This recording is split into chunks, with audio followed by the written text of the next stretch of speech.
Assalamualaikum warahmatullahi wabarakatuh. Waalaikumsalam warahmatullahi wabarakatuh. Dengan Mbak siapa dari mana? Saya dengan Lala dari Ya, Pondok Gede. ya silakan Mbak Lala. Pak Ustadz, saya ingin bertanya. Tadi kan Pak Ustadz sempat menyampaikan mengenai panggilan azan dan dihubungkan dengan adanya budaya-budaya, khususnya yang ada di budaya yang ada di Indonesia sendiri. Nah, yang ingin saya tanyakan adalah terkait dengan azan. Kita di Indonesia ini, yang saya ketahui itu kita sering menemukan bahwa ketika bayi dilahirkan itu biasanya kan diazankan oleh orang tuanya. Nah, itu apakah itu sedangkan yang saya ketahui, maaf jika saya ini masih fakir ilmu, sedangkan azan tersebut merupakan panggilan sholat. Nah, itu ketentuannya bagaimana Ustadz? Apakah itu termasuk hanya dalam budaya yang Iya. menjadi kebiasaan atau seperti apa? Karena yang saya pahami selama ini ketika bayi itu diazankan maka bayi itu masuk ke dalam agama Islam mengikuti orang tuanya. Tapi sedangkan di sisi lain ketika masuk Islam itu kan kita harus membaca syahadat. Iya. Gitu. Terima kasih Ustadz. Iya. Assalamualaikum warahmatullahi wabarakatuh. Waalaikumsalam warahmatullahi. Iya, ini pun tradisi yang ada di masyarakat. Ya, bukan di Indonesia saja, sejak zaman dahulu sudah banyak orang berpendapat tentang azan di telinga bayi. Wallahu alam bishawab.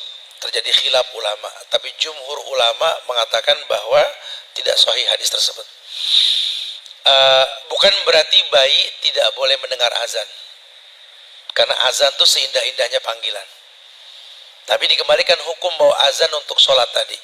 Kalimat hayya ala sholat, mari kita sholat. Itu aja pakai bahasa yang gampang deh.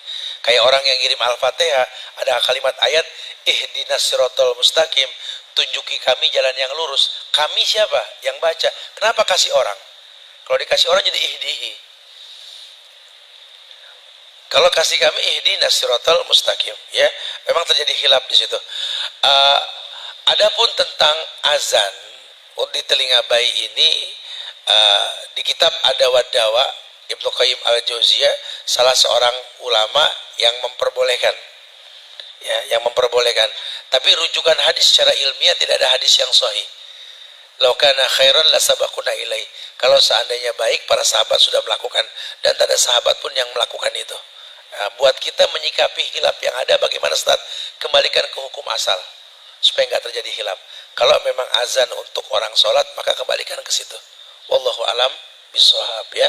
Memang terjadi khilaf, tapi secara ilmiah kalau kita mau belajar, tidak ada satu hadis yang sahih pun berkaitan dengan azan di telinga bayi. Apalagi berpendapat dengan diazankan dia Islam.